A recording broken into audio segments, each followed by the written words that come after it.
सीताराम, सभी को स्वागत है आपका चैनल ईसीजी लर्नोलॉजी के अंदर। आज अपन बात करने वाले हैं इंपॉर्टेंट क्वेश्चंस जो प्रैक्टिकल में मोस्टली पूछे जाते हैं, वाइवा के अंदर आपसे पूछे जा सकते हैं या प्रैक्टिकल में आपसे लिखवाए जा सकते हैं। इन क्वेश्चंस को मैंने इस टॉपिक में कवर कर लिया है। आपको सबको ध्यान से पढ़ना है, ध्यान से समझना है कि क्या होते हैं और किस टाइप से आपको पेपर में करना है। ठीक है, तो फर्स्ट क्वेश्चन है आपका लेफ्ट बंडल ब्रांच ब्लॉक। आपको जो लेफ्ट बंडल ब्रांच ब्लॉक है, जिसको LBBB कहते हैं, वो आपसे क्वेश्चन पूछा जा सकता है। इसके मेनली क्राइटेरियाज अपन को पूछते हैं। प्रैक्टिकल एग्जाम के अंदर आपसे पूरी थ्योरी नहीं लिखवाते, आप सिर्फ क्राइटेरिया पूछते हैं कि आप इसको ECG में कैसे आइडेंटिफाई कर सकते हो। तो आइडेंटिफाई करने के लिए जैसे RSR पैटर्न जो होता है, M पैटर्न आपको बताना है, लीड V6 में क्या देखने को मिलेगा, V1 में क्या देखने को मिलेगा, QRS ब्रॉड देखने को मिलेगा। तो वो क्राइटेरियाज आपको बताने पड़ेंगे।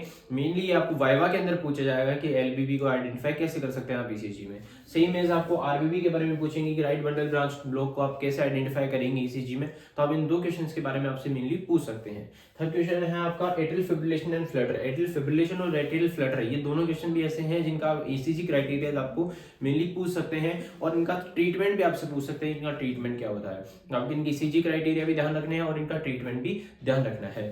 थर्ड है WPW syndrome and LGL syndrome. देखो, LGL syndrome and WPW syndrome क्या होता है, Wolff Parkinson White syndrome and Lown Ganong Levine syndrome. अब दो सिंड्रोम्स होते हैं, इनको आपको ध्यान रखना है कि ये इसमें क्या होता है, एक्स्ट्रा पाथवे बन जाता है जो एट्रिया और वेंट्रिकल को कनेक्ट कर देता है, जिस वजह से डेल्टा वेव देखने को मिलती है। तो उस चीज को आपको बताना है। वो वाइवा में आपसे मेनली पूछा है WPW syndrome and LGL syndrome को आप कैसे डिफरेंशिएट करेंगे। तो आपको डिफरेंस आपको दोनों को बताना है कि WPW सिंड्रोम में डेल्टा वेव होती है, LGL में डेल्टा वेव नहीं होती। तो वो चीज आपको बतानी है। नेक्स्ट देखिए ECG lead placement. ECG lead placement आपसे जरूर पूछेगा कि जो ECG चेस्ट लीड्स जो अपन लगाते हैं, लिम्ब लीड्स जो लगाते हैं, वो कौन कौन सी जगह लगाते हैं। मेनली आपसे चेस्ट लीड्स पूछेगा कि V1, V2, V3, V4, V5, V6 कहाँ पे लगाते हैं, इनकी जो प्लेसमेंट है कहाँ लगाते हैं। कि V1 कहाँ लगती है, फोर्थ इंटरकोस्टल स्पेस में लगती है, right side of the sternum. तो V2 कहाँ लगती है, fourth intercostal space at the left side of the sternum. तो अलग अलग लीड्स के अलग अलग पोजिशन है, तो पोजिशन ध्यान रखनी है। पोजीशन लिख के आओगे तभी आपको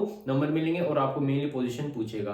V3, V4, V5, V6 की मेनली पूछते हैं, तो आपको ध्यान रखना है, इनकी याद करके जानी है आपको पोजीशन। नेक्स्ट चीज है हाइपरकैलेमिया एंड हाइपोकैलेमिया। हाइपरकैलेमिया जो पोटेशियम का लेवल बॉडी में बढ़ जाता है, तो क्या चेंजेस देखने को मिलेंगे, आपको टॉल टी वेव देखने को मिलेगी, तो वो चीज आपको बतानी है। एंड हाइपोकैलेमिया में आपको यू वेव देखने को मिलेगी, तो वो चीज आपको बतानी है। ठीक है, और भी क्राइटेरियाज है, तो आपको वो सारे क्राइटेरियाज बताने हैं। मिनिमम 3 क्राइटेरिया आपको ध्यान रखने हैं। तो 3 क्राइटेरिया अगर आप बताते हो तो उसके एग्जामिनर के सामने आपकी थोड़ी सा इंप्रेशन तो बेटर पड़ेगा। तो ध्यान रखिए, आपको 3 क्राइटेरिया कम से कम याद करके जाने हैं। नेक्स्ट आपका ventricular tachycardia and ventricular fibrillation. जो वेंट्रिकुलर टेकिकार्डिया है और वेंट्रिकुलर फिब्रिलेशन है, दोनों डिजीज को दोनों को आपको ध्यान से पढ़ के जाना है। इनके क्राइटेरिया याद करके जाने। इनको आप जैसे एग्जामिनर को बताओगे तो आपके जो नंबर है वो इंप्रूव हो सकते हैं, अगर आप इनके क्राइटेरिया सही बताते हो तो। नेक्स्ट है आपका कार्डियोवैस्कुलर सिस्टम। जो हार्ट का जो पूरा कार्डियोवैस्कुलर सिस्टम है, ठीक है, आपसे नॉर्मली हार्ट के बारे में पूछ सकता है, लेयर के बारे में पूछ सकता है, ठीक है, चैम्बर्स के बारे में पूछ सकता है। बाकी और भी क्वेश्चन हमसे कार्डियोवैस्कुलर सिस्टम से पूछ सकते हैं, आर्टरीज के बारे में पूछ सकते हैं, कोरोनरी सर्कुलेशन के बारे में पूछ सकते हैं, कार्डियक साइकिल के बारे में पूछ सकते हैं। पर मेनली आपसे नॉर्मल चैम्बर्स, लेयर्स वगैरह ही पूछते हैं, तो आपको उनको ध्यान रखना है। ठीक है, नेक्स्ट है आपका ECG बेसिक्स। ECG बेसिक्स में आपसे क्या पूछेगा कि P वेव क्यों बनती है, Q वेव क्यों बनती है, R वेव क्यों बनती है, S वेव क्यों बनती है, T वेव क्यों बनती है, ठीक है, QRS कॉम्प्लेक्स क्यों बनता है। तो उनके बनने का रीजन, उनकी normal amplitude, normal height, PR interval की ड्यूरेशन कितनी होती है, QRS कॉम्प्लेक्स की ड्यूरेशन कितनी होती है, ठीक है, हाइट कितनी होती है, P वेव की ड्यूरेशन कितनी होती है।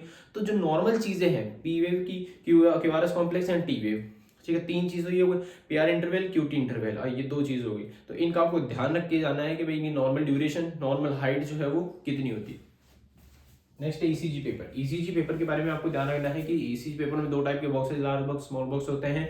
उनकी हाइट कितनी होती है, उनकी लेंथ कितनी होती है, दोनों आपको ध्यान रख के जाना है। ठीक है, नेक्स्ट है हार्ट रेट। हार्ट रेट जो है अपन ECG से हार्ट रेट निकालते हैं, तो 3 फॉर्मूलाज होते हैं मेनली। तो तीनों फॉर्मूलाज आपको ध्यान रखने हैं। तीनों फॉर्मूलाज आपसे पूछ सकते हैं कि भाई फॉर्मूला बताइए। आपसे सॉल्यूशन नहीं करवाएंगे, आपसे सिर्फ जस्ट फॉर्मूला पूछ सकते हैं। तो ज्यादा हार्ड नहीं होता, बहुत ईजी आता है। आपका जो वाइवा होता है, प्रैक्टिकल भी जो होता है, वो बहुत ईजी होता है।